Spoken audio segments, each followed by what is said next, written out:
ஹரே கிருஷ்ணா. அனைத்து பக்தர்களுக்கும் ரொம்ப ரொம்ப நன்றி வந்ததுக்கு. நம்ம வந்து தொடர்ந்து வந்து நம்ம பகவத்கீதையை பார்த்துக்கிட்டு வரோம், படிச்சுக்கிட்டு வரோம். அதுல வந்து பகவான் என்னென்ன சொல்றாரு, அதாவது அர்ஜுனன் மூலியமாக நம்மளுக்கு வந்து பகவான் வந்து இந்த பகவத்கீதையோட நாலேஜ் போதனைகள் வந்து நம்மளுக்கு தர இருப்பாரு. அப்ப நம்ம தொடர்ந்து வந்து 13வது அத்தியாயத்துல இருக்கோம். தலைப்பு வந்து இயற்கையும் அனுபவிப்பவனும் உணர்வும். அந்த அத்தியாயத்தில் நம்ம இருக்கிறோம்.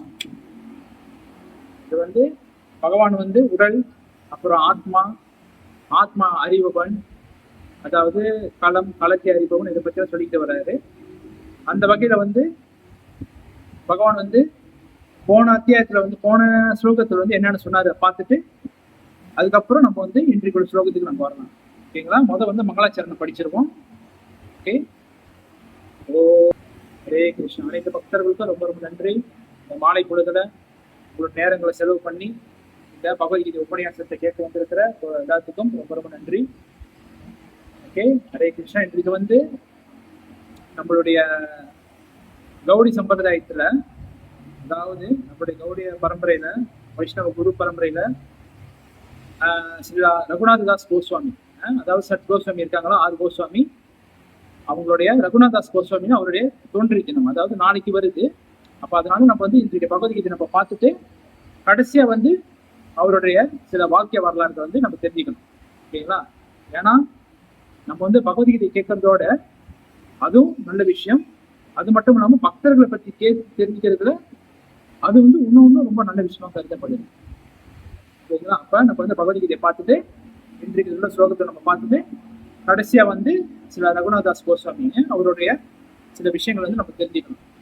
புரியுதுங்களா? ஏன்னா ஆச்சாரியர்கள் குருமார்களை வந்து நம்மளுக்காக இந்த பக்தி பாதையில வந்து வழி வகுத்துருக்காங்க பாருங்க.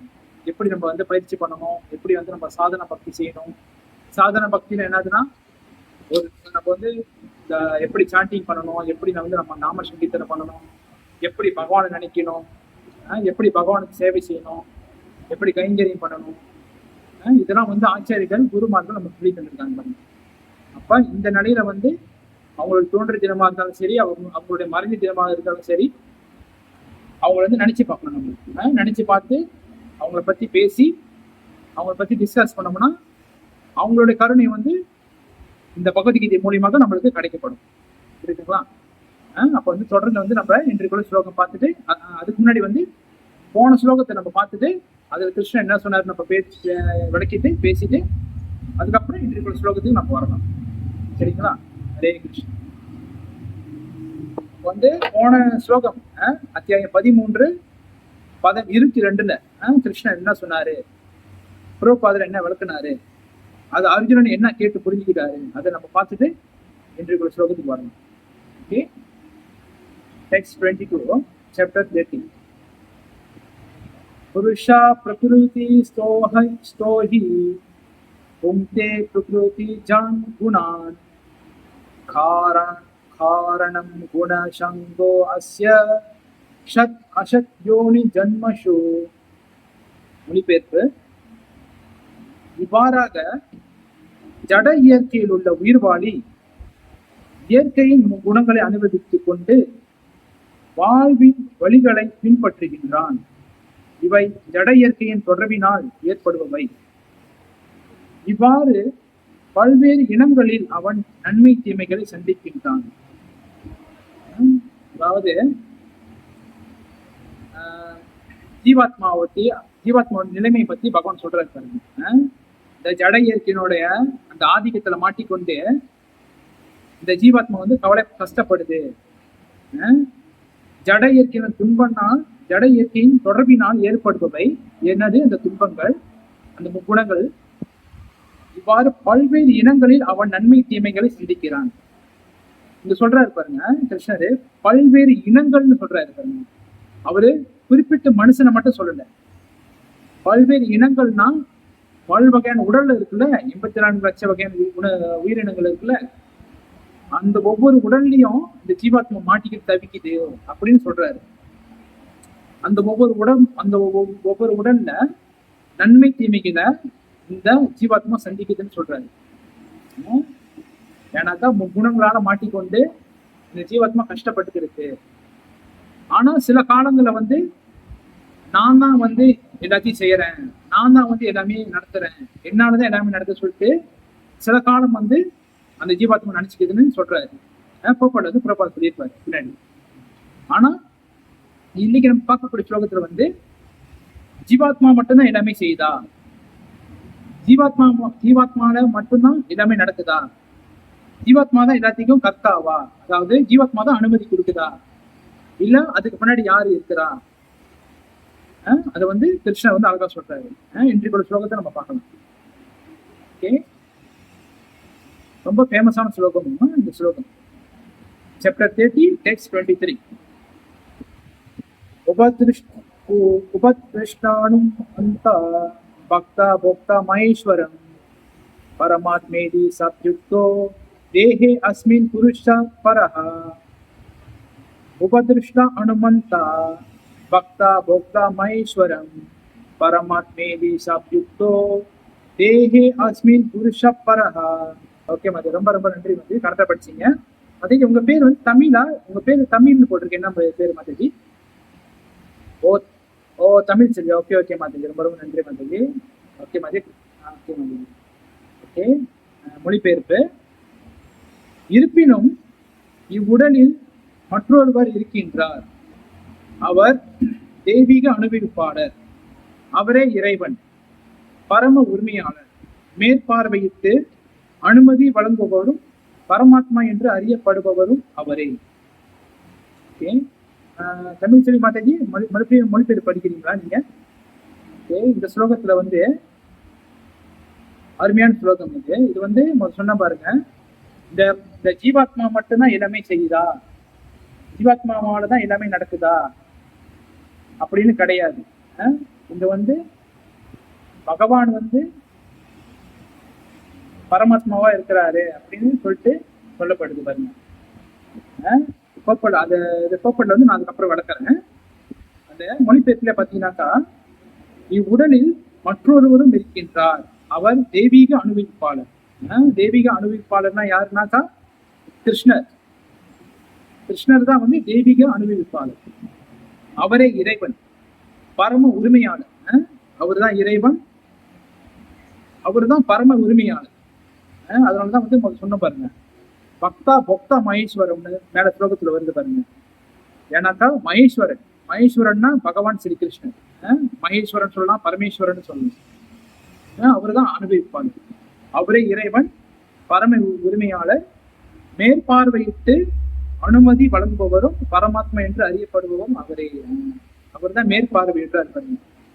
பகவான் வந்து நமக்குள்ளே இருந்து நம்மளுடைய செயல்கள் எல்லாத்தையும் பாக்குறாரு, அதுக்கப்புறம் அவர் தான் வந்து அனுமதி கொடுக்கிறாரு பாருங்க. ஓகே, தொடர்ந்து நம்ம வந்து பார்க்கலாம் என்ன சொல்றாங்கன்னு. அப்ப பரமாத்மா வந்து, அதாவது பரமாத்மான நம்ம தெரிஞ்சுக்கணும். பரமாத்மான யாருனாக்கா கிருஷ்ணர். பகவான் ஸ்ரீ கிருஷ்ணர் இருக்காருல்ல, சாட்சாத் பரம புருஷ பகவான். அவர் தான் வந்து எல்லா உயிரினங்களுக்குள்ளேயும் எல்லா உடல்களுக்குள்ளேயும் பரமாத்மாவாக இருக்கிறாரு. இதை வந்து நம்ம முதல்ல நல்லா தெரிஞ்சுக்கணும், புரியுதுங்களா? பரமாத்மான வேற என்னமோ, வேற ஏதோ ஒரு பொருளோ வேற என்னமோ அப்படி கிடையாது. சில பேர் வந்து தவறாக புரிஞ்சுக்குவாங்க. பரமாத்மான யாருனாக்கா பகவான் ஸ்ரீ கிருஷ்ணர் தான் வந்து நமக்குள்ள பரமாத்மாவாக இருக்கிறாரு. அதாவது ஷீர உதக சாய் விஷ்ணுன்னு சொல்லுவாங்க. ஷீர உதக சாய் விஷ்ணுனாக்கா வந்து பகவானுக்கு வந்து அந்த பரமாத்மாவுக்கு ஒரு பேர் இருக்கு, ஷீர உதக சாய் விஷ்ணுன்னு சொல்லுவாங்க. பகவான் தான் வந்து நம்ம எல்லாரும் உடலுக்குள்ளேயும் இருக்கிறாரு. அவர் ஏன் இருக்கிறாரு, அவர் என்னத்துக்காக இருக்கிறாரு, அவருக்கும் நமக்கு என்ன தொடர்பு இருக்கு, இதை வந்து நம்ம நல்லா தெரிஞ்சுக்கணும். பகவான் வந்து எதுக்காக இருக்கிறாருனாக்கா, சும்மா அவர் வந்து எல்லா உடல்லையும் இல்லை பாருங்க. அவர் வந்து காரணம் இல்லாம பகவான் வந்து எதுவுமே செய்ய மாட்டாரு. பகவான் வந்து இருக்கிறாருனாக்கா, நம்ம வந்து இங்க செய்யக்கூடிய ஒவ்வொரு செயலையும் வந்து பகவான் வந்து கண்காணிக்கிறார். உதாரணத்துக்கு வந்து நம்ம வீடு ஆபீஸ் கம்பெனி இதெல்லாம் வச்சிருக்கிறோம். இப்ப இதுல வந்து ஆளுங்களாம் எப்படி வேலை செய்யறாங்க, நம்மளுடைய ஜாமான் நம்மளுடைய ப்ராப்பர்ட்டி எல்லாம் காணாம போதா அப்படின்னு சொல்லிட்டு செக் பண்றதுக்காக இந்த வீடோ இல்ல ஃபேக்டரியோ இல்ல ஆபீஸ்லயோ வந்து சிசிடிவி போட்டிருப்பாங்க. நம்ம எல்லாம் பார்த்துருக்கோம், சிசிடிவி போட்டிருப்பாங்க. அதே போல சிசிடிவி தான் வந்து பகவான் வந்து எங்க கூடியிருக்காருன்னா நமக்கு மனசு உள்ளுக்கு நம்ம கூடியிருக்காரு. அது எப்படி புரிஞ்சுக்கிறாருக்கா, பரமாத்மாவாக இருந்து நம்மள கவனிக்கிறாரு பகவான் கிருஷ்ணர். புரியுதுங்களா? இந்த ஜீவாத்மா என்ன செய்யுது, இந்த ஜீவாத்மா இது என்ன பண்ணுது, அவர் என்ன செய்யறாரு, அவங்க என்ன பண்றாங்க. நம்ம நினைச்சுக்குவோம் யாரும் பார்க்கல, யாருக்கும் எதுவும் தெரியாது, யாரும் பாத்துட மாட்டாங்க, யாரும் நம்ம பார்க்கல, நம்ம இதை எடுத்துடலாம், யாருக்கும் தெரியல, நம்ம இந்த பேனை எடுத்து நம்ம பாக்கெட்ல போட்டுக்கலாம். அப்படியும் நம்ம சில நேரத்துல நம்ம எண்ணங்கள் வந்திருக்கும். புரியுதாதீங்க, நம்மளும் சில விஷயங்களை வந்து எடுத்திருக்கும், யாரும் பார்க்கல எடுத்துடலாம். ஆனாக்கா பகவான் வந்து சிசிடிவியா இருந்து உள்ளுக்குள்ள இருந்து நம்ம பார்த்துக்கிட்டு இருக்கிறாரு. அப்ப நமக்கும் அவருக்கு என்ன தொடர்பு இருக்கு, பரமாத்மாக்கும் நமக்கு என்ன தொடர்பு இருக்குனாக்கா, 5வது அத்தியாயத்துல 29 ஸ்லோகம், பகவத்கீதையில 5வது அத்தியாயம் 29 பதத்துல கடைசி பதத்துல சொல்றாரு பாருங்க. போக்தாரம் எக்கதபசாம் சர்வலோக மகேஸ்வரம் சுகூர்தம் சர்வ பூத்தானம் ஞாத்வாமம் சாந்தி ருட்சதின்னு சொல்றாரு. போக்தாரம் எக்கதபசாம் சர்வலோக மகேஸ்வரம், அவர் தான் வந்து எல்லா உலகங்களுக்கும் பரமேஸ்வரனாக இருக்கிறாரு. சர்வலோக மகேஸ்வரம் சுகூர்தம் சர்வ பூத்தானம், அதாவது சுகூர்தம்னா உற்ற நண்பன்னா இருக்கும், வெல்விஷிங் ஃப்ரெண்ட்னு சொல்லுவாங்களே இங்கிலீஷ்ல. அதுதான் பகவான் வந்து நம்மளுக்கு உற்ற நண்பனாக இருக்கிறாரு. சுகூர்தம் சர்வ பூத்தானம் ஞாத்வமம் சாந்தி ருட்சதி, அது யார் ஒருத்தர் தெரிஞ்சுக்கிறாங்களோ அவங்க சாந்தி அடைவாங்க அர்ஜுனான்னு சொல்றாரு. எதை தெரிஞ்சுக்கிட்டா, கிருஷ்ணர் நம்மளுடைய உற்ற நண்பன், அந்த நண்பன் நமக்குள்ளேதான் இருக்கிறாரு அப்படி நம்ம தெரிஞ்சுக்கிட்டோம்னாக்கா நம்ம வந்து சாந்தி அடைவோம். சாந்தி மீன்ஸ் என்னதுனாக்கா, நம்ம வந்து பயப்பட மாட்டோம். சொல்ல நம்ம வந்து நம்ம செய்யக்கூடிய பக்தி வந்து கரெக்டாக இருக்கும். நம்ம வந்து கிருஷ்ண கான்சியஸ்னஸ் தான் வர முடியும், கிருஷ்ண உணர்வுல வர முடியும், வந்து எதுக்கு தடுமாற மாட்டோம் அப்படின்னு அர்த்தம். புரியுதுங்களா? அதுதான் வந்து சுகூர்தன் மீன்ஸ் உற்ற நண்பன் அர்த்தம்.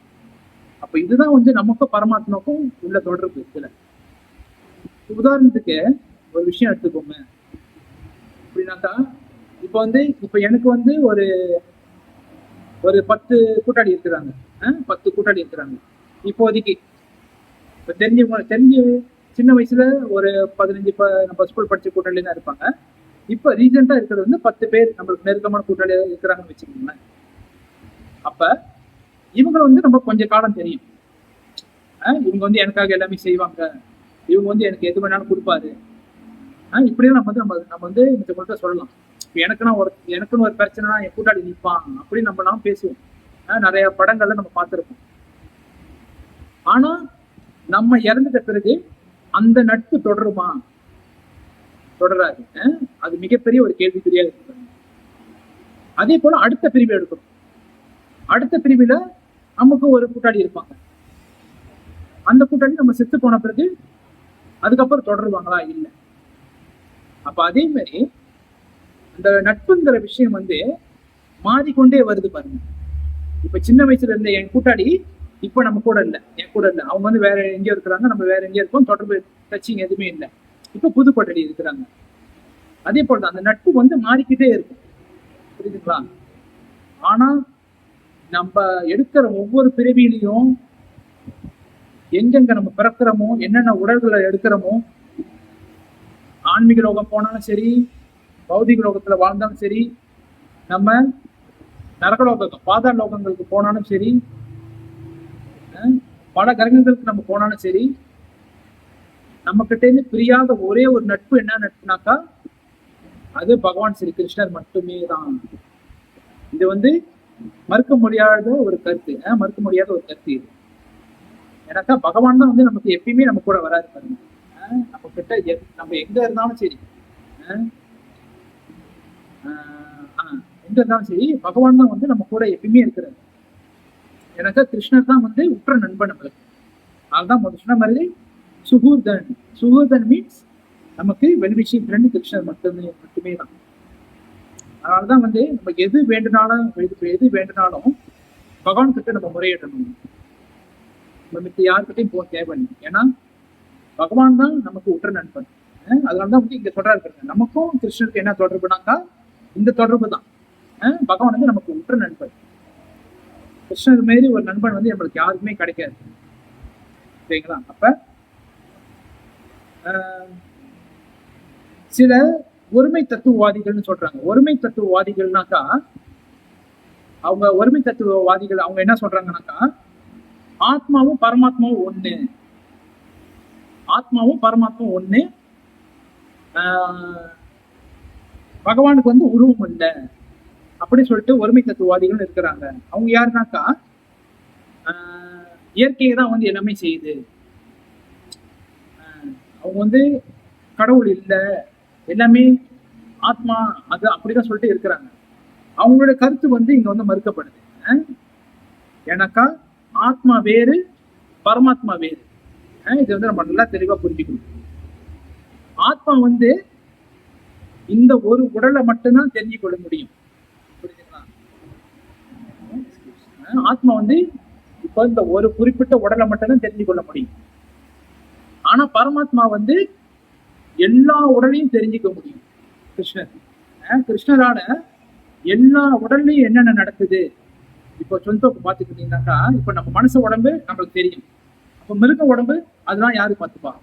மீன் உடம்பு யாரு பார்த்துப்பா? பூச்சி உடம்பு யாரு பார்த்துப்பா? மரம் வந்து மரமும் ஒரு உடல் தான். புரியுதுங்களா? கிருமி இருக்க பெக்டீரியா கிருமிகள் அதுவும் ஒரு உடல் தான். அப்ப இதெல்லாம் யாரு பார்த்துப்பாங்க? அதான் வந்து என்ன சொல்றாரு, பகவான் தான் வந்து எல்லா உடலுக்குள்ளயும் இருக்கிறாரு. பரமாத்மாவா இருந்து எல்லா உடலையும் கவனிக்கிறாரு. அதனால பரமாத்மா வேறு, ஆத்மா வேறு. ஆத்மா வந்து இந்த ஒரு குறிப்பிட்ட உடலை மட்டும் தெரிஞ்சு கொள்ள முடியும். கிருஷ்ணராகிய பரமாத்மா அவர் வந்து எல்லா உடலையும் தெரிஞ்சு கொள்ள முடியும். புரியுதுங்களா? அதனாலதான் ஆத்மாக்கும் பரமாத்மாக்கும் டிஃப்ரெண்ட் இருக்கு. முதல் சொன்ன மாதிரி ஒருமை தத்துவவாதிகள் வந்து அவங்க வந்து ஆத்மா தான் எல்லாமே அப்படின்னு சொல்லிட்டு சொல்றாங்க. இந்த கருத்து வந்து தவறான கருத்து. அப்ப என்ன சொல்றாருனாக்கா, பகவான் வந்து ஆத்மாவிலிருந்து வேறுபட்டவர். பகவான் வந்து ஆத்மாவிலிருந்து வேறுபட்டவர். அவர் வந்து பரான்னு சொல்றாங்க. இந்த கோப்பல்ல பிரபுபாதர் பரான்னு ஒரு வார்த்தை கொடுத்திருக்கிறார். பரான்னு என்ன அர்த்தம்னாக்கா தெய்வீகமானவர். பரா மீன்ஸ் தெய்வீகமானவர். பரா தெய்வீகமானவர்னாக்கா அவர் தான் டாப் மோஸ்ட். அவருக்கு வந்து எந்த ஒரு கவலை இருக்காது, சோகம் இருக்காது. இப்ப நம்மளாம் வந்து சில சமயம் சோகமா இருக்கிறோம், கவலைப்படுறோம். சில நேரம் சந்தோஷமா இருக்கிறோம், சில நேரம் கவலைப்படுறோம் பாருங்க. நம்மளாம் அதெல்லாம் யானாக்கா நம்மளாம் வந்து இந்த பௌதிகத்தால படைக்கப்பட்டவங்க, பௌதிகத்தோட தாக்கத்துல இருக்கிறவங்க யாரு? நம்மளாம் ஜீவாத்மா. ஆனா பகவான் வந்து தெய்வீகமானவர். அதனாலதான் பரா மீன்ஸ் உயர்தரமானவர், தெய்வீகமானவர். அதனால பகவானுக்கு வந்து நம்மள மாதிரியான அந்த எண்ணங்கள் எதுவுமே கிடையாது. என்ன மாதிரி அந்த கஷ்டப்படுறது, கவலைப்படுறது, துன்பப்படுறது, நோய்படுறது, நோய் இருக்கிறது, பிறப்பு இறப்பு, முதுமை நோய், இது எதுவுமே வந்து கிருஷ்ணருக்கு கிடையாது. அதனாலதான் அவர் வந்து பரா மீன்ஸ் மேல உயர்தரமானவர், தெய்வீகமானவர். அதனாலதான் கிருஷ்ணர் வந்து பரான்னு சொல்றாங்க. சொல்றாரு. அப்ப கோப்பல்ல வந்து சில புறப்பாடு விளக்குறாரு. என்ன விளக்குறாருனாக்கா, கோப்பல்ல விளக்குறாரு பாருங்க. அவர் ஜீவாத்மாவிலிருந்து வேறுபட்டவர், பரா தெய்வீகமானவர் என்று அறியப்படுகின்றார். ஜீவாத்மா ஒரு குறிப்பிட்ட களத்தில் செயல்களை அனுபவிக்கின்றான். களம்னா வந்து ஏற்கனவே நம்ம படிச்சிருக்கோம் பாருங்க. களம் மீன்ஸ் இந்த உடல். களத்தை அறிபவன் அதெல்லாம் படிச்சோம்ல. இங்க சொல்றாரு பாருங்க, ஜீவாத்மா வந்து ஒரு குறிப்பிட்ட களத்தின் செயல்களை அனுபவிக்கின்றான். ஆனால் பரமாத்மா எல்லைக்கு உட்பட்ட அனுபவிப்பாளராகவோ உடலின் செயல்களில் பங்கு கொள்பவராகவோ விட்டிருப்பதில்லை. மாறாக அவர் சாட்சியாகவும் மேற்பார்வை செய்பவராகவும் அனுமதிப்பவராகவும் பரம அனுபவிப்பாளராகவும் விட்டுள்ளார். நம்ம வந்து ஒரு குறிப்பிட்ட உடலை மட்டும்தான் தெரிஞ்சுக்கிறோம். ஆனா கிருஷ்ணர் வந்து அப்படி கிடையாது. கிருஷ்ணர் வந்து என்ன சொல்றாங்க, பிரபாதர் என்ன சொல்றாங்க, அவர் வந்து எல்லைக்கு உட்பட்ட அனுபவிப்பாளர் கிடையாது. அவர் வந்து எல்லைக்கு உட்பட்டவர் கிடையாது. கிருஷ்ணர் அவர் வந்து எல்லைக்கு அப்பாற்பட்டவர். அப்படின்னாக்கா அவர் வந்து சாட்சியாக இருக்கிறாரு. நம்ம செய்யக்கூடிய ஒவ்வொரு செயலுக்கும் சாட்சியா இருக்கிறாரு. மேற்பார்வையிடுறாரு. மேற்பார்வை மீன்ஸ் அவர் பாக்குறாரு நம்ம என்னென்ன செய்யறோம் பாக்குறாரு. அப்புறம் அவர் வந்து அனுமதிக்கிறாரு. இப்போ ஒரு புல் அசையுதுன்னா அது பகவானுடைய கருணை இல்லாம அசைய முடியாது. நம்ம நினைக்கலாம் காத்தடிக்கிட்டு புல் அசையுது போகுது. ஆனா இங்க எல்லாமே வந்து பகவானுடைய கடைக்கன் பார்வை இருந்தாதான் எல்லாமே நடக்கும். பகவானுடைய கடைக்கன் பார்வை இல்லாம எதுவுமே நடக்காது. இப்ப நம்ம கை தூக்குறோம்னா அது பகவானுடைய கருணை தான். நம்ம நினைக்கிறோம் என் உடம்பு நான் கை தூக்குறேன் அதுல கிருஷ்ணருக்கு எனக்கு என்ன சம்பந்தம் இருக்குன்னு. இல்ல, கிருஷ்ணர் இருக்கிறதுனாலதான் நம்ம கை தூக்கவே முடியும். கிருஷ்ணர் இல்லைன்னா நம்ம கை தூக்கவே முடியாது. நம்ம வந்து செத்த பணத்துக்கு சமமான ஆயிரும், டெட் பாடி ஆயிரும். சரிங்களா? அதனாலதான் நம்ம செய்யக்கூடிய ஒவ்வொரு விஷயங்களும் வந்து கிருஷ்ணருக்கு அனுமதி கொடுக்குறாரு. அவர் அனுமதி கொடுத்தா மட்டும்தான் நம்ம வந்து எல்லாமே செய்ய முடியும்னு சொல்றாரு சிலா பிரபாத். அப்புறம் அடுத்த விஷயம் என்ன சொல்றாருனாக்கா, பரமாத்மா வந்து அனைத்து இடங்களிலும் பரவியுள்ளார். பரமாத்மா வந்து அனைத்து இடங்களிலும் என்ன மாதிரி இடமா இருந்தாலும் சரி அவங்க என்ன இடத்துலயும் கிருஷ்ணன் இருப்பாரு. இது எப்படி புரிஞ்சுக்கிறதுனாக்கா, இப்ப காத்து நம்ம பார்க்க முடியுமா? முடியாது. ஆனா காத்த உணர முடியும். புரியுதுங்களா? ஆத்மா இருக்கிறத நம்ம வந்து பார்க்க முடியாது. ஆனா ஆத்மா இருக்கிறத உணர முடியும். எப்படி உணர முடியும்னாக்கா, இப்ப வந்து நம்ம வந்து கையை கிள்ற பாருங்க, கிள்ளனா வலி வருது பாருங்க, அப்ப ஆத்மா இருக்குடா. காத்து நம்ம வந்து பார்க்க முடியாது. ஆனா காத்த உணர முடியும். காத்து நம்ம மேல வீசுது, அந்த வீசும் போது நம்ம உணரும் பாருங்க, அப்படிதான் உணர முடியும். அதே போல பகவான் இல்லாத இடமே கிடையாது. பகவான் வந்து காத்துல இருக்கிறாரு, பகவான் நெருப்புல இருக்கிறாரு, பகவான் வந்து தண்ணியில இருக்கிறாரு, பகவான் வந்து ஆகாயத்துல இருக்கிறாரு.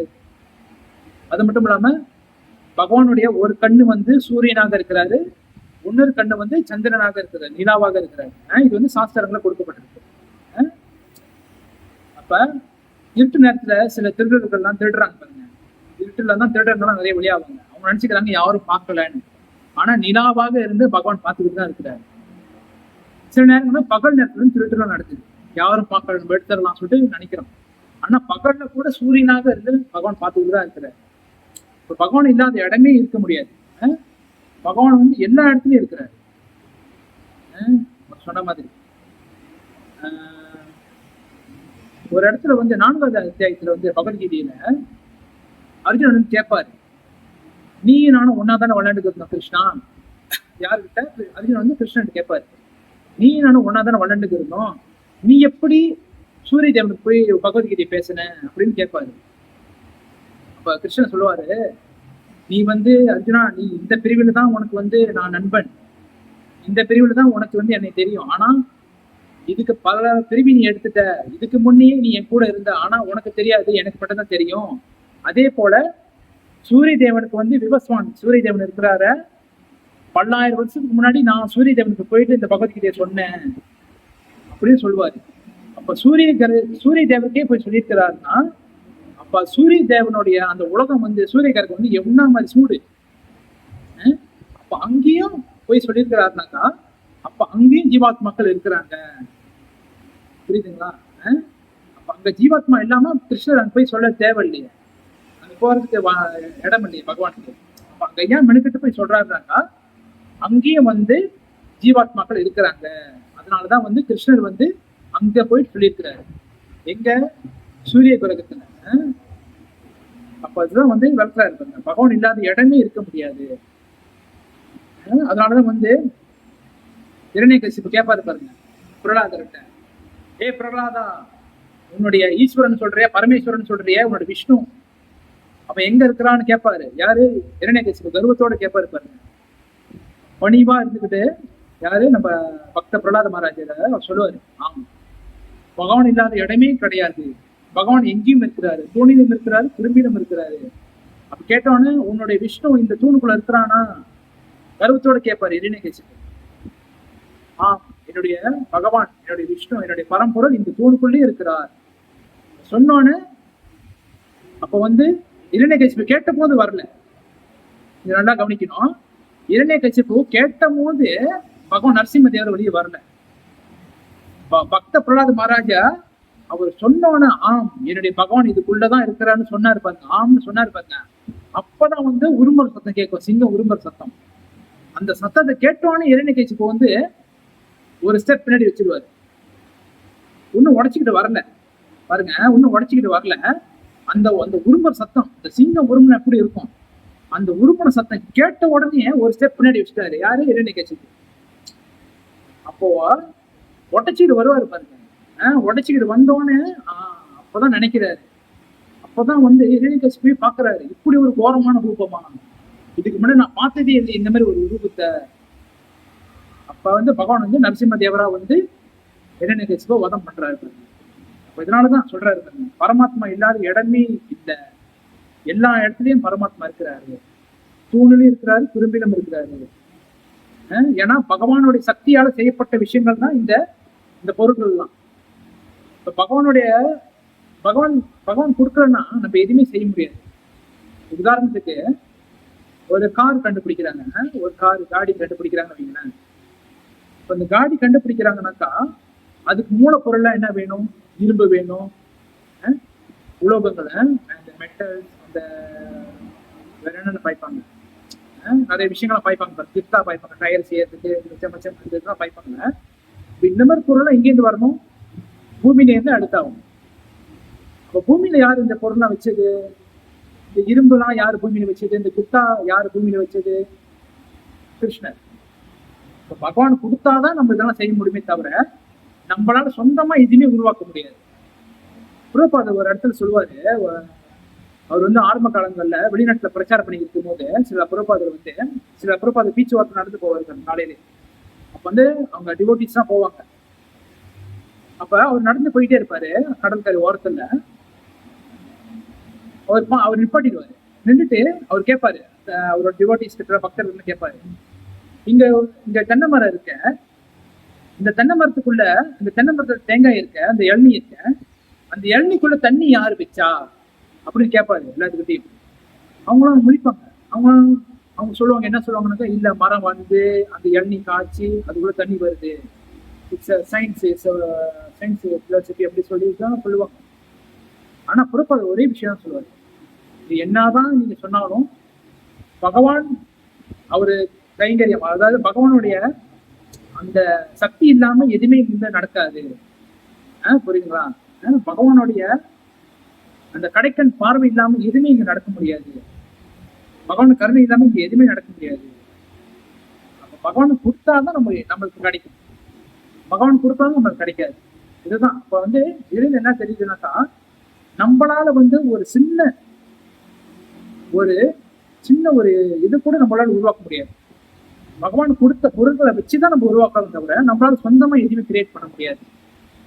இதுதான் வந்து உண்மை. இதுதான் வந்து ஆரம்ப காலங்கள் வந்து சில புரோபாதர் வந்து சயின்டிஸ்ட் எல்லாம் பிரச்சாரம் பண்ணும்போது சொன்னாரு பாருங்க. அப்போ உள்ள சயின்டிஸ்ட்லாம் வந்து நிறைய கேள்வி கேட்பாங்க புரோபாதருக்கு. ஆனா சில புரோபாதர் வந்து அந்த எல்லா கேள்விகளையும் வந்து முறியடிச்சார். எப்படி? அவர் வந்து சாதாரண நபர் கிடையாது. சில புரோபாதர் பகவானுடைய சக்தி ஆபீஸ் அவதாரம். சில புரோபாதர் வந்து எல்லாத்தையுமே வந்து கரெக்டா சொன்னார். அவர் வந்து எதுவுமே வந்து மூடி மறைக்கல பாருங்க, எல்லாமே வந்து டைரக்ட் எங்கேருந்து சாஸ்திரத்துல இருந்து கோட் பண்ணி சொன்னாரு பாருங்க. அப்ப வந்து அவங்களாம் அதை ஏத்துக்கிட்டாங்க. இதனாலதான் வந்து நம்ம தெரிஞ்சுக்கணும், பகவான் இல்லாத இடமே கிடையாது. பகவானுடைய கருணை இருந்தா மட்டுமே தான் வந்து இது எல்லாமே நடக்கும். அப்ப அடுத்து வந்து பரமாத்மா வந்து அடக்கிய இடங்களும் இருக்கிற சொல்லியாச்சு. அப்ப வந்து ஜீவாத்மாவின் ஆசைகளை அனுமதிப்பவர் அவன் உள்ளேயே இருக்கின்றார். ஜீவாத்மா, நம்மளாம் வந்து ஜீவாத்மா பாருங்க. இப்ப நம்மளாம் வந்து ஒரு விஷயத்துல வந்து ஆசைப்படுவோம். உதாரணத்துக்கு வந்து என்ன சொல்லலாம், இப்ப வந்து நம்மளுக்கு வந்து ஒரு காடி வாங்கணும்னு நினைப்போம், ஒரு கார் வாங்கணும்னு நினைப்போம், இல்ல ஒரு போன் வாங்கணும்னு நினைப்போம், இல்ல நம்மளுக்கு வந்து ஒரு வீடு வாங்கணும், ஒரு மோட்டார் பைக் வாங்கணும், இதெல்லாம் நினைப்போம் பாருங்க. அப்ப இதுக்கெல்லாம் அனுமதி கொடுக்கறது யாரு? இப்ப நம்ம கிட்ட காசு இருந்தாலும், காசு இருக்கு எல்லாமே இருக்கு, நம்மளாம் போய் வாங்கிடலாம் நினைக்கலாம். ஆனா அந்த அனுமதி இல்லாம நம்ம எதுவுமே வாங்க முடியாது. எனக்கா பகவான் தான் வந்து அனுமதி கொடுப்பாளர். அதான் சொன்னாரு பாருங்க, அனுமதிப்பவர் கிருஷ்ணரே. உபதிஷ்ட அனுமந்தா பக்தா பக்த மகேஸ்வரன் பரமாத்மேதி சம்யுக்தோ தேகி அஸ்மின் புருஷ பரக. அவர் தான் வந்து அனுபவிக்கிறார், அவர் தான் வந்து அனுமதி கொடுக்கிறாரு, அவர் தான் வந்து அனுமதி கொடுக்குறாருன்னு சொல்றாரு பாருங்க ஸ்லோகத்துல. அப்ப நம்ம என்ன ஒரு காரியம் செஞ்சாலும் கிருஷ்ணரோட அனுமதி இல்லாம எதுவுமே இங்க நடக்காது. இப்ப பகவான் வந்து சொல்றாரு பாருங்க பிரபாதர், பகவான் வந்து நமக்கு உள்ளேயே தான் இருக்கிறாரு. நம்ம வந்து கடவுளை வந்து சில பேர்லாம் வந்து வெளியே தேடுவாங்க, ஆனா கடவுள் நமக்குள்ளதான் இருக்கிறாரு கடவுள் பகவான். ஆனா நிறைய பேருக்கு தெரியல, தெரிஞ்சாலும் அவங்க வந்து இது வேற என்னமோ ஒரு கடவுளோ, இது கடவுளோ அது கடவுளோ இருக்காங்க. இதெல்லாம் என்ன காரணம்னாக்கா அவங்களுக்கு வந்து ப்ராப்பரான இந்த பகவத்கீதை நாலேஜ் கிடைக்கிறதுனா, யார் ஒருத்தருக்கு வந்து இந்த ப்ராப்பரான பகவத்கீதை நாலேஜ் கிடைக்குதோ அவங்களுக்கு வந்து தெரியும் பாருங்க யார் கடவுள், நாம் யார், கடவுள் யார், கடவுளுக்கு நமக்கு என்ன தொடர்பு, நம்ம ஏன் இங்க கஷ்டப்படுறோம், இந்த மாதிரி விஷயங்கள்லாம் யார் ஒருத்தருக்கு வந்து பகவத்கீதை நாலேஜ் எடுத்துக்கிறாங்களோ அப்பதான் வந்து ப்ராப்பரா கிடைக்கும் பாருங்க. அப்ப யாருக்கு வந்து பகவத்கீதையோட நாலேஜ் கிடைக்கலையோ அந்த நபர்கள் தான் வந்து பகவான் வந்து காத்துல இருக்கிறார், பகவான் வந்து காற்றாக இருக்கிறார், பகவான் வந்து ஒளியாக இருக்கிறார், பகவானுக்கு வந்து உருவம் இல்லை அப்படிதான் சொல்லிட்டு சொல்லுவாங்க. அப்ப யார் ஒருத்தர் வந்து இந்த பகவத்கீதையை படிச்சு புரிஞ்சுக்கிறாங்களோ அவங்களுக்கு கண்டிப்பாக தெரியும் பகவான் ஸ்ரீ கிருஷ்ணர் தான் வந்து கடவுள், அவர்கிட்ட தான் எல்லாமே வருது, அவர் தான் வந்து எல்லாருமே அனுபவிப்பாளர், அவர் தான் அனுமதிக்கிறாருன்னு சொல்லிட்டு தெரியும். அப்ப இன்னொரு விஷயம் சொல்றாரு பாருங்க பப்பட்ல, ஜீவாத்மா வந்து முக்தா, ஜீவாத்மா முக்தான்னு என்ன இருக்கும்னா காக்கப்படுபவன், முக்தா மீன்ஸ் காக்கப்படுபவன். அப்புறம் பகவான் யாருனாக்கா போக்தா, போக்தா மீன்ஸ் என்ன இருக்குனாக்கா காப்பாற்றுபவர். ஜீவாத்மான முக்தா காக்கப்படுபவன், பரமாத்மா பகவான் வந்து போக்தா, போக்தா யாரு, காப்பாற்றுபவர், காப்பாற்றுபவர். நம்மளாம் வந்து பகவானால காக்கப்படுறோம், பகவான் வந்து நம்மளை காப்பாத்துறாரு. எங்கேயும் காப்பாத்துறாரு, இந்த பௌதிக உலகத்திலிருந்து நம்மளை காப்பாத்துறாரு. எப்படி காப்பாத்துறாரு, தன்னுடைய ஆச்சாரியர்களை அனுப்பி வைக்கிறாரு, தன்னுடைய நாம சங்கீதத்தை கொடுக்குறாரு. சைத்தன்ய மகாபிரபு, ஸ்ரீமத் சைத்தன்ய மகாபிரபு கொடுத்தாரு பாருங்க, ஹரே கிருஷ்ணா கிருஷ்ணா கிருஷ்ணா ஹரே ஹரே, ஹரே ராம ராம ராம ஹரே ஹரே. இந்த மாமந்திரத்தை ஸ்ரீமத் சைத்தன்ய மகாபிரபு அனுப்பியிருந்தாரு. ஸ்ரீமத் சைத்தன்ய மகாபிரபுக்கும் கிருஷ்ணருக்கும் எந்த ஒரு வேறுபாடும் கிடையாது. பகவான் ஸ்ரீ கிருஷ்ணர் தான் சாக்தாத் சைத்தன்ய மகாபிரபுவாக இங்க பூ உலகத்துக்கு இறங்கி வராரு பாருங்க. இப்ப சைத்தன்ய மகாபிரபு தான் வந்து இந்த மகாமந்திரத்தை, ஹரே கிருஷ்ண மகாமந்திரத்தை வந்து ஆன்மீக லோகத்திலிருந்து எடுத்துருவாரு. கோலோக்கியர பிரேமாதானா ஹரிநாம சங்கீர்த்தனான்னு சொல்லுவாங்க. கோலக வந்து சொல்லுவாரு இந்த மகாமந்திரத்தை ஸ்ரீமன் சைத்தன்ய மகாபிரபு நம்மளுக்காக இந்த மாதிரி கஷ்டப்பட்ட ஜீவாத்மாக்களை காப்பாத்துறதுக்காக அந்த ஆன்மீக லோகத்துல இருந்து எடுத்து வராரு பாருங்க. ஏன்னாக்கா இந்த மந்திரம் வந்து மகா மந்திரம் வந்து அங்க உள்ளவங்க சொல்ற மந்திரம் மட்டுமே தான், அது வந்து அங்க உள்ளவங்க சொல்ற மந்திரம். அது வந்து சைத்தன்ய மகாபிரபு அதை எடுத்துட்டு வந்து நம்மளுக்கு எல்லாத்தையும் கொடுத்துட்டாரு, ஈஸியா கிடைச்சிருச்சு பாருங்க இந்த மகா மந்திரம். அதனால இந்த மந்திரம் தான் வந்து நம்மளை காப்பாற்றக்கூடிய மந்திரம், அப்படியாக தராரு பகவான். அதை வந்து காப்பாத்துறாரு. எப்படி காப்பாத்துறாரு, இந்த மகாமந்திரம் மூலியமா நம்ம காப்பாத்துறாரு, ஆச்சாரியர்கள் அனுப்பி வைக்கிறார். இதெல்லாம் வந்து பகவான் நம்மளுக்காக சரியா இருக்காரு. அப்ப பகவான் வந்து ஒரு நண்பனாக, நண்பனை போன்று நம்ம ஒரு நண்பனை போன்று நம்மள இருக்கிறாரு, ஒரு நண்பனை போல நம்ம உள்ள விட்டு இருக்கிறாரு சொல்றாரு. எப்படி நம்ம சொன்ன பாருங்க, சுகூர்தன், அதாவது உற்ற நண்பனாக இருக்கிறாரு. அப்படி இருக்கிறதுனாலதான் வந்து நம்மளை வந்து பகவான் பாதுகாக்கிறாரு அப்படின்னு சொன்னோம். அப்ப புறப்பட்ட இன்னொரு விஷயங்களை பகவான் புறப்பாடு சொல்றாரு என்னதுன்னா, உண்மை என்னவெனில் ஒவ்வொரு உயிர்வாளியும் பரமபுருஷரின் நித்தியமான அம்சம். அவர்கள் இருவரும் மிகவும் நெருங்கிய நண்பர்களும் கூட. சொன்ன மாதிரிதான் ஒவ்வொரு உயிர்வாளியும் பரமபுருஷரின் நித்தியமான அம்சம், அவர்கள் இருவரும் நெருங்கிய நண்பர்களும் கூட. ஆனால் பகவானுடைய ஆணையை மறுப்பதற்கும் இயற்கையை ஆதிக்கம் செலுத்தும் முயற்சியுடன் சுதந்திரமாக செயல்படுவதற்குமான இயல்பு உயிர்வாளியிடம் உள்ளது. நம்ம கிட்ட வந்து சுதந்திரமா செயல்படக்கூடிய தன்மை இருக்கு. அதனால அந்த ஜீவாத்மா வந்து இந்த இயற்கையை வந்து ஆட்சி படைக்கணும்னு நினைக்கிறாங்க அப்படி சொல்றாரு. அத்தகைய இயல்பு அவனிடம் இருப்பதால் அவன் பரமபுருஷரின் நடுத்தர சக்தி என்று அழைக்கப்படுகின்றான். ஏன்னா அதனால நம்மளுக்கு வந்து சொந்தமாக இண்டிபெண்டன்ட் இருக்கிறதுனால, நம்ம வந்து சொந்தமா அனுபவிக்கிறதுனால நம்ம வந்து நடுத்தர சக்தியாக இருக்கோம். நடுத்தர சக்தினா என்ன சக்தி? ததாஸ்த சக்தியாக இருக்கிறோம். ததாஸ்த சக்தி தான் வந்து ஆன்மீக சக்தி. அந்தரங்க சக்திக்கு போக முடியும், பகிரங்க சக்தி பௌதிக சக்திக்கு வர முடியும். அதனாலதான் நம்ம வந்து ததாஸ்த சக்தியாக இருக்கிறோம். ததாஸ்த சக்தினா என்ன அர்த்தம்? ஆன்மீக லோகத்துக்கு போக முடியும், பௌதிக லோகத்துக்கும் வர முடியும். புரியுதுங்களா? அதனால வந்து உயிர்வாணி ஜட சக்தியிலும் விடைபெற முடியும், ஆன்மீக சக்தியிலும் விடைபெற முடியும். ஜட சக்தியினால் அவன் கட்டுப்பட்டிருக்கும் வரை அவனுடைய நண்பனாக பரமாத்மாவின் வடிவில் முழுமுதற் கடவுள் அவனுடன் வசிக்கின்றார். எப்ப நம்ம கட்டுண்ட வாழ்க்கையில் இருக்கிறோமோ, இந்த பௌதிக உலகத்துல இருக்கிறோமோ, அது வரைக்கும் பரமாத்மா வந்து நம்ம கூடயே தான் இருக்கிறாரு. ஆன்மீக லோகம் போயிட்டோம்னா அங்க வந்து நித்தியமாக இருக்கிறாரு. நம்ம பௌதிக லோகத்துல இருக்கிற வரைக்கும் நம்ம கூட, நம்ம உள்ளேயே தான் இருக்கிறாரு, நம்ம கவனிச்சுட்டு இருக்கிறாருன்னு சொல்றாரு. அவனை மீண்டும் ஆன்மீக சக்தியுடன் கொண்டு செல்வதே அவரது குறிக்கோள். ஆன்மீக சக்தியிடம் அவனை மீண்டும் அழைத்து செல்வதில் இறைவன் எப்போதும் விருப்பத்துடன் உள்ளார். இந்த விஷயத்த வந்து பாருங்க, இந்த வார்த்தைய பிரபாதர் மென்ஷன் பண்ணியிருக்கிறார் பாருங்க.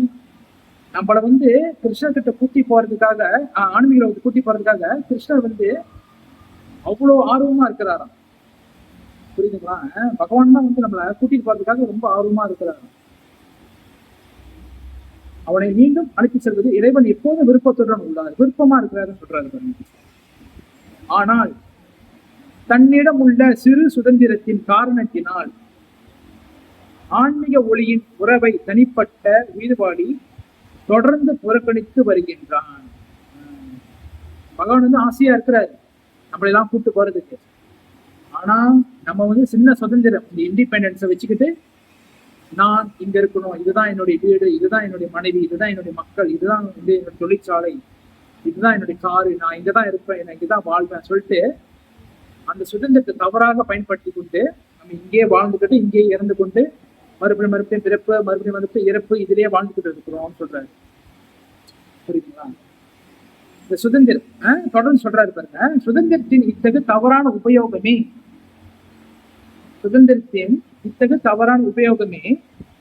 கட்டுண்ட இயல்பில் அவனது ஜட துன்பத்திற்கான காரணமாகும். அப்ப இந்த சுதந்திரமா இருக்கிறோம்ல, யான் சுதந்திரமா இருக்கணும்னாக்கா, இப்ப நம்ம கேட்கலாம், சுதந்திரம் யான் நம்ம சுதந்திரமா இருக்கணும், நம்மளெல்லாம் பகவான் கட்டுப்படுத்திருக்கலாமே, இதை மாதிரி செய்யாம பகவான் நம்மளை கட்டுப்படுத்திருக்கலாம கேட்கலாம். ஏன்னா அப்படி இருந்தோம்னா நம்ம வந்து ரோபோட்டா ஆயிடும். யான் சுதந்திரம் கொடுத்தாருனாக்கா, ஏன்னா பகவான் சுதந்திரமானவர். புரியுதுங்களா? பகவானுக்கு வந்து எந்த ஒரு கட்டுப்பாடும் இல்லை, பகவான் வந்து சுதந்திரமானவர். அதே போல அவர்கிட்ட வரக்கூடிய ஜீவாத்மாக்கள் அதனால நம்மளுக்கும் சுதந்திரத்தை கொடுக்குறாரு. சரி நீ அனுபவிக்கணும்னு ஆசைப்படுறியா, சரி அனுபவி, நீ அனுபவிக்கிறதுக்காக உனக்காக இந்த உலகத்தை நான் படைக்கிறேன், நீ இங்க வாழு, நீ வந்து எப்ப எங்கிட்ட திரும்பி வரணுமோ அப்ப நீ வா. அதுக்காக அப்படி பகவானுக்கு கை கழுவி விடல, நம்மளை காப்பாத்துறதுக்காக ஆச்சாரியர்களை அனுப்புறாரு, மாமந்திரத்தை கொடுக்குறாரு. அது மட்டும் இல்லாம பகவானே கீழே இறங்கி வர்றாரு, கீழே இறங்கி வந்து ஒவ்வொரு லீலை பண்றாரு பாருங்க. இதெல்லாம் தான் கிருஷ்ணன் செஞ்சுக்கிட்டு இருக்கிறாரு. அப்ப நம்முடைய சுதந்திரம் தான் நம்முடைய கட்டுண்ட வாழ்விற்கு காரணம். நம்மளுடைய சுதந்திரம் இருக்க அதுதான் வந்து நம்மளுடைய கட்டுண்ட வாழ்க்கைக்கு காரணமாக அமையுதுன்னு கிருஷ்ணர் தெல்ல தெளிவாக சொல்றாரு. பாத்துங்க, நம்ம பல பிரிவி எடுத்துட்டோம், பற்பல பிரிவி இங்க எடுத்துட்டோம், ஆனா நம்மளுக்கு தெரியாது. ஒன்னு ரெண்டு பிரிவி கிடையாது, பல பிறவிகள், பல பிறவி நம்ம பிறந்துட்டோம். இப்ப எல்லா பிரிவிலும் பகவான் வந்து நம்ம காப்பாத்துறதுக்காக இருக்கிறாரு. அதனாலதான் வந்து ஆச்சாரியர்களை அனுப்புறாரு. அதனாலதான் மகாமந்திரத்தை பாட வைக்கிறாரு. இப்ப நம்ம மகாமந்திரம் கீர்த்தனம் பாடுறோம்ல, இப்படி நாம சங்கீர்த்தனம் இதெல்லாம் பண்றோமே, இதெல்லாம் என்ன எதுக்காக நம்ம செய்யறோம்னாக்கா, இந்த வெளியே இருக்கிற ஜீவாத்மாக்கள், இந்த கிருஷ்ண உணர்வே இல்லாம இருக்காங்களே மனிதர்கள், அது மட்டும் இல்லாம மிருகங்கள், பூச்சிகள், பறவைகள், இவங்களுக்கெல்லாம் வந்து இந்த நாம சங்கீர்த்தனை போய் சேரணும். இதெல்லாம் சேரும் போது அவங்களுடைய ஆத்மால போய் அந்த மகாமந்திரம் பதியும். அது பதியும் போது என்ன ஆகுதுனாக்கா அது 1% 2% மாறுது. அப்ப இந்த ஒரு பறவை எடுத்துக்கோங்க, சொந்த ஒரு பறவை எடுத்துக்கோங்க, புறா எடுத்துக்கோங்க. புறா இப்ப நம்ம நாம சங்கீர்த்தனம் பண்ணிட்டு போறோம், அங்க ஒரு புறா வந்து இருக்குன்னு வைக்கிறேன். அந்த மகாமந்திரம் வந்து அந்த புறாவுடைய காதல போகும். அந்த புறாவுடைய காதல பூந்து அதனுடைய ஆத்மால பதியும். ஆத்மால பதிஞ்சு சூட்சும சரீரத்துல இருக்கும். அப்ப அந்த புறா செத்து போன பிறகு அடுத்து வேற பிரிவு எடுக்குது பாருங்க, வேற கொக்காவா வந்து கொக்கு பிரிவு எடுக்குது. உதாரணத்துக்கு கொக்கு பிரிவு எடுக்குது. அந்த கொக்கு பிரிவுல 2% போய் சேரும். அதே போல அந்த வந்து எங்கேயோ ஒன்னு நாம சங்கீதத்துல போறதை கேட்குதுன்னு வைங்க, அது 3% போய் சேரும். அப்படியும் பிரிவி கடந்து கடந்து கடந்து கடந்து ஒரு பசு பிரிவுல வருதுன்னு வைங்க. அந்த பசு பிரிவுல இருந்து பக்தர்கள் தானம் பண்றாங்க, மகாமந்திர பாடிக்கிட்டே பசுக்கு தானம் கொடுக்குறாங்க. அப்ப அந்த விஷயங்கள் போய் சேரும். அப்ப அந்த விஷயம் சேர்ந்து சேர்ந்து ஆத்மால பதிஞ்சு கடைசியா வந்து மனுஷ பிரிவு எடுக்குது பாருங்க. இந்த ஜீவாத்மா மனுஷ பிரிவு எடுத்துட்டோன்னு அந்த ஜீவாத்மாக்கு வந்து ஒரு பக்தர் மூலியமாக தொடர்பு கிருஷ்ணன் அனுப்பி வைப்பாரு. எங்க இருந்தாலும் எப்படி இருந்தாலும் அந்த கிருஷ்ணருடைய அந்த சம்பந்தப்பட்ட விஷயம் பக்தர்கள் வந்து அந்த ஆத்மா தேடி வருவாங்க. அது வந்து இந்த இயற்கை ஏற்பாடு பண்ணி வைக்கும் நம்மளுக்காக. அது வந்து சேரும். அது சேர்ந்தோன்னு அப்போதான் வந்து நம்ம வந்து பகவானுடைய கிருஷ்ண உணர்வுல டச் பண்ணி நம்ம வர ஆரம்பிக்கும். புரியுதுங்களா? இப்ப நீங்களாம் வந்திருக்கீங்களே, நம்மளாம் இருக்கிறோமே, நம்மளாம் ஒரு பக்தர் மூலியமா தான் இங்க வந்திருக்கோம். உண்மையா இல்லைங்களா? நல்லா யோசிச்சு பார்க்கலாம். சாதாரணமா யாரும் வர முடியாது. இப்போ ஒரு பிரபு பிரச்சாரம் பண்ணி தான் நம்மளாம் வந்திருக்கோம். அதே போல நீங்க எங்கேயாச்சும் இந்த மகாமந்திரத்தை கேட்டு ஆசைப்பட்டுதான் வந்திருப்பீங்க. ஓ, கேட்டா நல்லா இருக்கு, ஏதோ ஒரு ஆன்மீக சக்தி தெரியுத, ஞானம் தெரியுதுனாக்கா இதுக்கு முன்ன நம்ம பல பிரிவில இந்த மகாமந்திரத்தை எங்கேயோ ஒரு இடத்துல கேட்டிருப்போம். புரியுதுங்களா? யாரோ ஒருத்தர் நம்மளுக்கு சொல்லியிருப்பாங்க, எங்கேயோ கேட்ட மாதிரி இருக்கும். நம்ம செத்து பல பிரிவு எடுத்து இப்ப வந்து மனசுனா இருக்கும் பாருங்க. இப்ப நம்ம வந்து யாரோ பிரபு பிரச்சாரம் பண்ணி டெம்ப்ளேட் கொடுத்து பகவத்கீதை படிங்கம்மா சொல்லிட்டு கூப்பிடுறாரு கிளாஸுக்கு வாங்க கூப்பிடுறாரு. அப்ப சரி நம்ம ஏதோ போய் பார்க்கலாம், ஏதோ கூப்பிடுறாங்களா ஹரிராம் ஹரிகிருஷ்ணன், சரி வருஷமா போய் தானே பார்ப்போம்.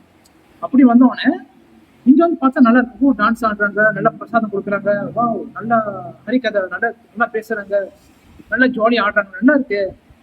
ஏன் நல்லா இருக்குனாக்கா நம்ம சொன்ன மாதிரி தான். ஏன்னாக்கா நம்மளுடைய சூட்சும சரீரத்துல ஏற்கனவே அது இருக்கு. அப்ப ஒரு பக்தர் தட்டி விட்டா அது வந்துடும். சரிங்களா? இதுதான் வந்து விஷயம். அதே போலதான் நம்ம வந்து நம்மளுடைய சுதந்திரத்தை நம்ம தவற உபயோகப்படுத்தும் போது நம்ம வந்து பல பிரிவுகள் எடுக்கிறோம். அப்ப இப்ப நம்ம கிடைச்சிருக்கு பாருங்க, இந்த பிரிவை வந்து நம்ம கரெக்டா பயன்படுத்தி நம்ம வந்து பகவான் லோகத்தை சென்று அடையணும் அப்படின்னு நம்ம தெரிஞ்சுக்கணும். அப்ப கடைசியா விஷயம் வந்து நம்மளுடைய எனவே இறைவன் கடைசி பப்பட்ல, எனவே இறைவன் உள்ளும் புறமும் இருந்து அவனுக்கு எப்போதும் அறிவுரை கொடுக்கின்றார்.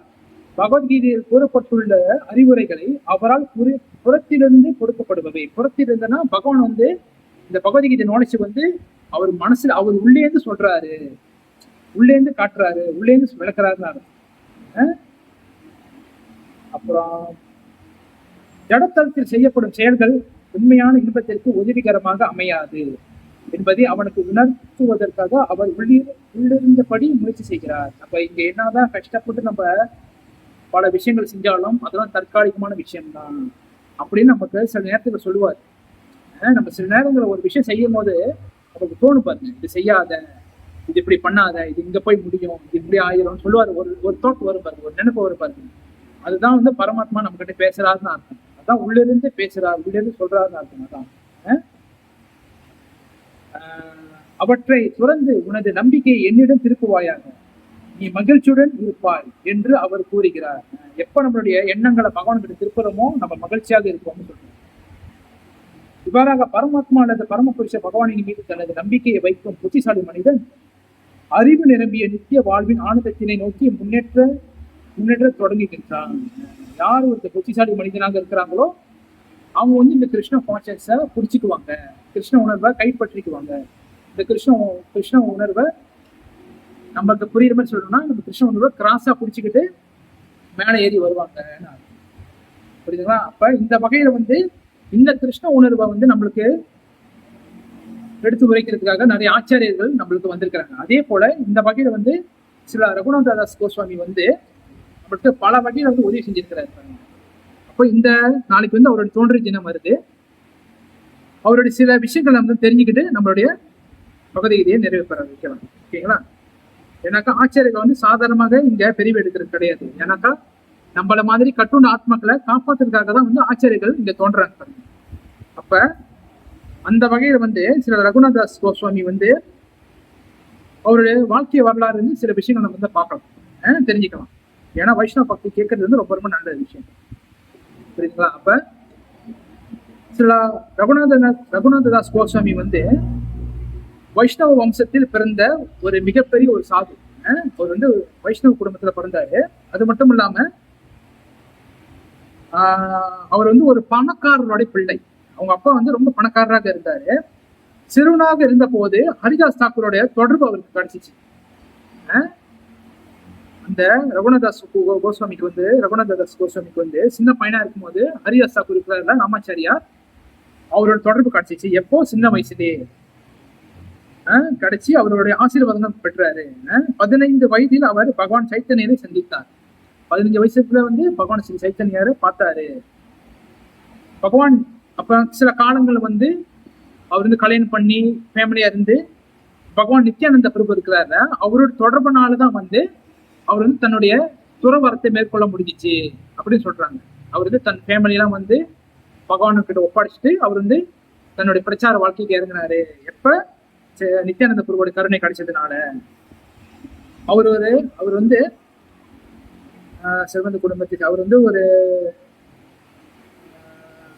அவர் வந்து சொன்ன மாதிரி செல்வந்த குடும்பத்தை சேர்ந்தவர். அவர் வந்து கௌரங்கராயர் மற்றும் அவரது சிக்ஷா குரு ஸ்வரூப தாமோதர கோஸ்வாமிக்கு 16 ஆண்டுகள் நெருக்கமாக சேவை செய்து ஜெகநாதபுரிக்கு சென்றார். ஸ்வரூப் தாமோதர கோஸ்வாமிக்கு வந்து அவர் வந்து 16 வருஷங்கள் வந்து சேவை செஞ்சுட்டு வந்தாரு. அவருக்கு பக்தர்கள் சேவை செஞ்சுட்டு வந்தாரு. அப்புறம் பகவான் கௌரங்கா தனது சொந்த சைத்தன்ய மகாபிரபு பயன்படுத்திய கோவர்தன ஷீலான்னு சொல்லுவாங்க, சாலதரம் ஷீலா. அந்த சாலதரம் ஷீலா வந்து ஸ்ரீ சைத்தன்ய மகாபிரபு வந்து ரகுநாததாஸ் கோஸ்வாமிக்கு வந்து கொடுத்தாரு அப்படின்னு சொல்லப்படுது. அது மட்டும் இல்ல குஞ்சலா மாலையும் கொடுத்தாரு. குஞ்சலான ஒரு மாலை, அந்த மாலையும் வந்து சைத்தன்ய மகாபிரபு அவருக்கு கொடுத்தாருன்னு சொல்லப்படுது. அப்புறம் ஸ்ரீ சைத்தன்ய மகாபிரபு வந்து இந்த உலகத்தை விட்டு வெளியேறிய பிறகு, அதாவது பகவான் ஸ்ரீ சைத்தன்ய மகாபிரபு ஆன்மீக லோகத்துக்கு போன பிறகு அவர் வந்து ரகுநாதாசர் வந்து அவர் வந்து ரொம்ப வந்து மனம் உடைஞ்சு போயிட்டாரு. சைத்தன்ய மகாபிரபு இப்ப இங்க இல்லையே. ஆனா ஆச்சாரியர்களுக்கு தெரியும் பகவான் வந்து எங்கேயும் இருக்கிறாருன்னு. ஆனா அவர் வந்து நம்மளுக்கு காட்டுறாரு அந்த மனோபாவம் எப்படி வச்சுக்கணும் சொல்லிட்டு. அவர் வந்து சைத்தன்ய மகாபிரபு இங்க இல்லையே, அதனால வந்து அவர் என்ன செஞ்சுட்டாரு, பிருந்தாவனத்துக்கு போயிட்டு கோவர்தன மலையிலேருந்து குதிச்சு தற்கொலை பண்ணிடலாம் சொல்லிட்டு போறாரு. எதுக்காக? சைத்தன்ய மகாபிரபு இங்க இல்ல, நான் எதுக்காக உயிர் வாழணும், நான் வந்து கோவர்தனுக்கு போறேன், கோவர்தன மலையிலேருந்து நான் குதிச்சு செத்து போயிடுறேன்னு சொல்லிட்டு பிருந்தாவனத்துக்கு போறாரு பாருங்க. அவர் போயிட்டு அங்கேருந்து குதிக்க பாக்குறாரு. அப்ப அங்கதான் வந்து யாரு இருக்காங்கன்னாக்கா ஸ்ரீ ரூப கோஸ்வாமியும் ஸ்ரீ சனாதன கோஸ்வாமியும் பாக்குறாரு அந்த இடத்துலதான் பிருந்தாவனத்துல. அப்ப அவங்க மூலியமா சங்கம் கிடைச்சி, ரூப கோஸ்வாமி சனாதன கோஸ்வாமி சங்கம் கிடைச்சி அவங்க வந்து ஒரு போதனை கொடுக்குறாங்க. நீ வந்து ஏன் சாகணும், நீ பகவானால ஆசி அளிக்கப்பட்டவன், நீ வந்து இங்குள்ள வைஷ்ணவர்களுக்கு பிரஜாபாசிகளுக்கு வந்து நீ வந்து ஹரி கதையை பேசு, ஹரி பகவான் ஸ்ரீ சைத்தன்ய மகாபிரபு பத்தி நீ பேசு, அவங்களுடைய போதனைகள் நீ எல்லாத்துக்கும் கூடுன்னு சொல்றாரு. அதனால வந்து அன்றாடம் வந்து ஸ்ரீ ராதா குண்ட பக்கத்துல வந்து அவர் வந்து ஒரு நாளைக்கு 3 மணி நேரம் சைத்தன்ய மகாபிரபு பத்தி வந்து பேசுவாராம். 3 மணி நேரம் ராதா குண்ட பக்கத்துல உட்காந்துக்கிட்டு. அப்ப வந்து ரகுநாதாசர் வந்து அதே போல 40 வருஷம் வந்து ராதா குண்டத்திலே இருந்து பிருந்தாவனத்திலே இருந்து அங்க வரக்கூடிய பக்தர்களை வந்து பிரச்சாரம் பண்ணிக்கிட்டே இருந்தாராம். சைத்தன்ய மகாபிரபு பத்தி பிரச்சாரம் பண்ணிக்கிட்டு, கிருஷ்ண பத்தி பிரச்சாரம் பண்ணிக்கிட்டே இருந்தாராம். அப்போ வந்து அது மட்டும் இல்லாம அவர் வந்து தூய பக்தி தொண்டை எப்படி செய்யணும், தூய்மையான பக்தி எப்படி கடைபிடிக்கணும், அதாவது அது மட்டும் இல்லாம நிகுஞ்ச லீலைகள் ராதாகிருஷ்ணரின் நித்திய அன்பான சேவையை அடைய தேவையான துறவின் தரத்தை ரகுநாததாஸ் கோஸ்வாமி காட்டினார். ஒரு துறவினா எப்படி இருக்கணும், ஒரு ஒரு வந்து ஒரு ஒரு உன்னதமான அன்பு எப்படி காட்டுன்னு சொல்லிட்டு ரகுநாதாஸ் கோஸ்வாமி வந்து அவங்க மக்களுக்கு வாழ்ந்து காட்டினாருன்னு சொல்றாங்க. அவர் சரியான உதாரணம் அனைத்து கௌடி வைஷ்ணவர்களுக்கும் ராதாகிருஷ்ணன் கலப்படமற்ற பக்தியை வளர்க்க உதவுகிறது. அவர் வந்து ஒரு உதாரணமாக வாழ்ந்து காட்டினாரு. யாருக்கு? எல்லா வைஷ்ணவ பக்தர்களுக்கும் வாழ்ந்து காட்டினாருன்னு சொல்றாங்க. அது மட்டும் இல்லாம ஸ்ரீ ரகுநாதாஸ் கோஸ்வாமி வந்து அன்னாடம் வந்து பஜனை செய்வாராம். என்ன பஜனை? ராதாகிருஷ்ண பஜனை செய்வாராம், பஜனை படிப்பாராம், கீர்த்தனை பாடுவாராம். அது மட்டும் இல்லாம 64 சுற்று ஜபம் செய்வாராம். ஒரு நாளைக்கு வந்து 64 மாலை செய்வாரு ஜபம். அது மட்டும் இல்லாம 1000 வாட்டி வந்து புனித நாமங்களை வந்து தன்னுடைய அங்க வரக்கூடிய பக்தர்கள் வந்து நமஸ்காரம் செய்வாராம். மானசீகமா சேவை செய்வாராம். கோவர்தன சிலைக்கு வந்து வணங்குறது, கோவர்தன பூஜை பண்ணுவார், கோவர்தன சிலை வந்து வழிபாடு செய்வாராம். அது மட்டும் இல்லாம வைஷ்ணவர்களுக்கு வந்து 2000 முதல் வந்து அவங்க வந்து ஆலிங்கனம் பண்ணி அவங்களுக்கு நமஸ்காரம் பண்ணி அந்த மாதிரிலாம் அவங்களுக்கு வந்து இந்த வந்து என்ன சொல்றாங்க, கைங்கரியம் செய்வாருங்க. பக்தர்கள் வந்து சேவை செய்வார்னு சொல்றாங்க. அவர் வந்து 90 நிமிஷம் ஒரு நாளைக்கு 90 நிமிஷம் மட்டும்தான் தூங்குவார். 1 மணி நேரத்துல வந்து 90 நிமிஷம் மட்டுமே தான் தூங்குவாராம். ஒரு நாளைக்கு, ஒரு நாள்ல 90 நிமிஷம் மட்டும் தூங்குவாராம். சில நாள் அது கூட தூங்கவும் மாட்டாராம். அப்போ வந்து அவர் வந்து ஓய்வெடுக்கவும் மாட்டார். அவர் வந்து தினமும் வந்து ஒரு கோப்பை, அதாவது ஒரு கோலை மோர் தான் குடிப்பார்.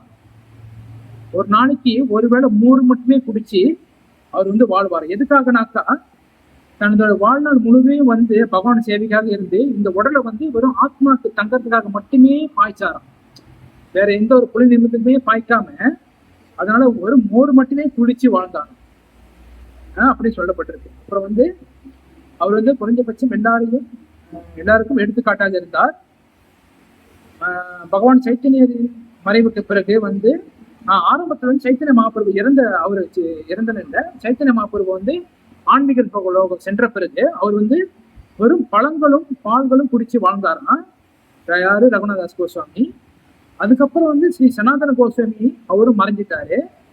அதுக்கப்புறம் வந்து சில நாட்கள் வந்து அதுக்கப்புறம் தான் வந்து ஸ்ரீ ரகுநாதாஸ் கோஸ்வாமி மறைஞ்ச பிறகுதான் வந்து வெறும் மோரே குடிச்சு வாழ்ந்தாராம். ஒரு நாளைக்கு வெறும் மோரே குடிச்சு வாழ்ந்தாராம். அதுக்கப்புறம் ஸ்ரீ ரூப கோஸ்வாமி மறைஞ்சிட்டாராம். ஸ்ரீ ரூப கோஸ்வாமி மறைஞ்ச பிறகும் அவர் வந்து அந்த மோர் குடிக்கிறத கூட நிப்பாட்டிட்டாராம். ஒண்ணுமே சாப்பிடாமே வெறும் காத்து சுவாசிச்சுக்கிட்டு அந்த மாரியே வாழ்ந்தார்.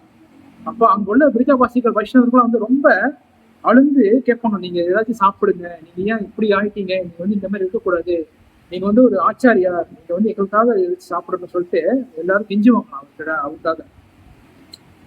அப்போ வந்து அவருக்கு பலவிதமான நிலை கண்டு பிரிஜாவாசிகள் அழுவார்கள், எல்லாமே அழுவாங்க அவரை பார்த்து.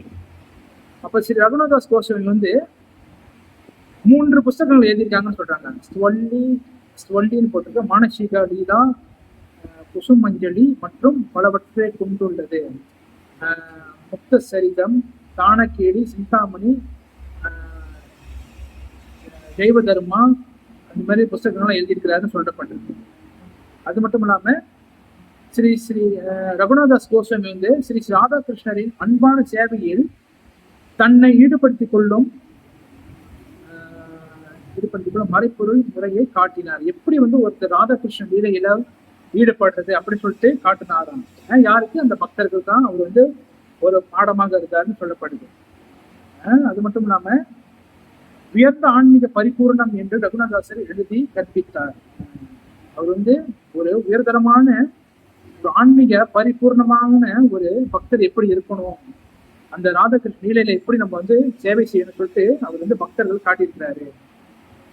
இதற்காக அவர் வந்து பிரயோஜன ஆச்சாரியார் என்று அழைக்கப்படுகிறார். பிரயோஜன ஆச்சாரியன்னு அழைக்கப்படுறாரு. அதாவது என்ன அர்த்தம்னாக்கா வாழ்க்கையில் உயர்ந்த நிலையை வெளிப்படுத்தும் ஆச்சாரியார், பிரயோஜன ஆச்சாரியர். அப்ப வந்து பகவான் கிட்ட எப்படி நம்ம வந்து பகவான் கிட்ட சேவை செய்யறது, எப்படி அன்பு காட்டுறது, பிரயோஜனமா, அந்த மாதிரி அந்த நிலையை வந்து பகவான் கிட்ட வந்து காட்டியிருக்கிறாருன்னு சொல்லப்படுது. அடுத்ததாக வந்து ரகுநாதாஸ் கோஸ்வாமி வந்து ஸ்ரீமதி ராதாராணியின் மேலாதிக்கத்தை தெளிவாக நிலைநாட்டினார். ராதா ராணியோட அவங்களோட உயர்தரமான பக்தியை வந்து ரகுநாதாஸ் கோஸ்வாமி எடுத்து காட்டினாரு. யாருக்கு? அங்குள்ள பக்தர்களுக்கு எல்லாத்துக்கும் நெருக்கமான பிரார்த்தனைகளின் தொகுப்பான விலாப குசுமமஞ்சலி, அதாவது விலாப குசுமமஞ்சலில் ஸ்ரீ ராதாராணி சேவையே மிக சிறந்த சாதனை என்று அவர் கூறுகிறார். அதாவது ஒரு விதமான டாப் மோஸ்ட் பக்தி வந்து ராதாராணியோட பக்தின்னு சொல்லிட்டு அவர் காட்டுறாரு. தனது வாழ்க்கையின் ராதாராணியிடமிருந்து பிரிதலால் மிகுந்த பொறுமையின்மை மற்றும் நம்பிக்கையின்மை ஆகியவற்றை உணர்ந்த அவர் ராதாராணியின் சேவைக்காக தீவிரமாக பிரார்த்தனை செய்கிறார். ராதாராணியை பிரிஞ்சு நான் இருக்கிறேனே அப்படி சொல்லிட்டு ரொம்ப பிரார்த்தனை பண்ணி ரொம்ப மன உருகி பிரார்த்தனை பண்றாங்க. யாரை பார்த்து? ராதாராணியை பார்த்து பிரார்த்தனை பண்றாரு சொல்லப்படுது. அப்புறம் என்ன சொல்றாருனாக்கா, என் வாழ்க்கை பயனற்றதாக இருக்கு, ஏன்னாக்கா உங்களோட கருணை பெறாமல் நான் அதை விடுபட்டு இருக்கிறேன். உங்களுடைய ராதாராணி கருணை இல்லாம நான் இங்க இருக்கிறேன். அதனால ராதா குண்டத்திலும் பிருந்தாவனத்திலும் வாழ்வது எனக்கு அர்த்தமற்றதாக இருக்கு. ராதா குண்டத்திலும் பிருந்தாவனத்திலும் வாழ்றது வந்து எனக்கு அர்த்தமற்றதாக இருக்கு சொல்லி சொல்றாரு. இப்ப பிருந்தாவனத்தை பற்றி எதுவும் எதுவும் சொல்றது கிருஷ்ணர் நீர் அப்புறம் என்ன சொல்றாருனாக்கா, ஓ ஸ்ரீமதி ராதாராணியே, நீரே எனது வாழ்க்கையின் ஒரே பொருள், தயவு செய்து எனக்கு கருணை காட்டுங்கள். மிகுந்த புலம்பலில் மிகவும் அழுது உங்கள் தாமரை பாதங்களை என் இதயத்தில் பிடித்து உங்கள் அன்பான சேவைக்காக மன்றாடுகிறேன். ராதாராணி ஸ்ரீமதி ராதாராணி பக்திக்காக அவங்களோட கருணைக்காக வேண்டாரு. அது மட்டும் இல்லாம உங்களுக்கு சிறிதளவு திருப்தியை கூட தர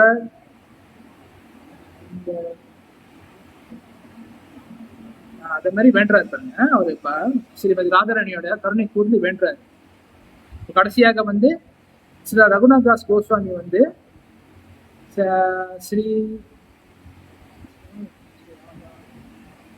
ஸ்ரீமதி ராதாராணியின்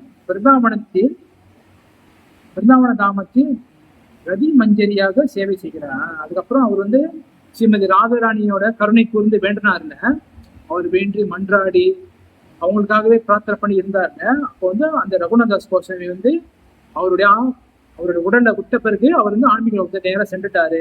ஆன்மீக லோகத்தை, அதாவது கோலகோபுரத்துக்கு போயிட்டு அவர் வந்து அங்க வந்து என்னவாக இருக்கிறாருனாக்கா ரதி மஞ்சரியாக இருக்கிறார், ரதி மஞ்சரியாக சேவை செய்கிறார்னு கொடுக்கப்பட்டிருக்கு. இங்க ஆன்மீக லோக பிருந்தாவனத்துல கோலக பிருந்தாவனத்துல ரதி மஞ்சரியாக சேவை செய்கிறார். அவருடைய சமாதி வந்து ராதா குண்டம் மற்றும் 64 சமாதிகள் பகுதியில் உள்ளது. அவருடைய சமாதி வந்து ராதா குண்டத்துல இப்ப வைக்கப்பட்டிருக்கு அப்படின்னு சொல்றாங்க. அதனால சில ரகுநாதாஸ் கோஸ்வாமி வந்து எப்படி வந்து நம்ம ராதா கிருஷ்ணன் கிட்ட அன்பு செலுத்தணும், அது மட்டும் இல்லாம ஸ்ரீமதி ராதாராணியோட கருணை எப்படி பெறணும்னு சொல்லிட்டு நம்மளுக்கு எல்லாம் வாழ்ந்து காட்டியிருக்காரு. யாரு? சில ரகுநாதாஸ் கோஸ்வாமி. ஓகேங்களா? அப்ப நாளைக்கு வந்து அவருடைய தோன்றல் தினம் வருது. அப்ப அதனால நம்ம வந்து அவருக்கு மன்றாடி பிரார்த்தனை செஞ்சுக்கலாம். ஏன்னா ஆச்சாரியர் கருணை வந்து நம்மளுக்கு பக்தி பாதிக்கு வந்து ரொம்ப ரொம்ப முக்கியமானதாக இருக்கும். புரியுதுங்களா? அப்ப அதனால 3 முறை ஹரே கிருஷ்ணா மகாமந்திர சொல்லி வந்து இந்த பகவத்கீதை கிளாஸை முடிச்சுக்கலாம். ஓகேங்களா? ஹரே கிருஷ்ணா கிருஷ்ண கிருஷ்ணா ஹரே ஹரே, ஹரே ராம ராம ராம ஹரே ஹரே, ஹரே கிருஷ்ணா கிருஷ்ண கிருஷ்ணா ஹரே ஹரே, ஹரே ராம ராம ராம ஹரே ஹரே, ஹரே கிருஷ்ணா கிருஷ்ண கிருஷ்ணா ஹரே ஹரே, ஹரே ராம ராம ராம ஹரே ஹரே. ஸ்ரீ ராதா கோபால் ஜி கி ஜெய். ஹரே கிருஷ்ணா.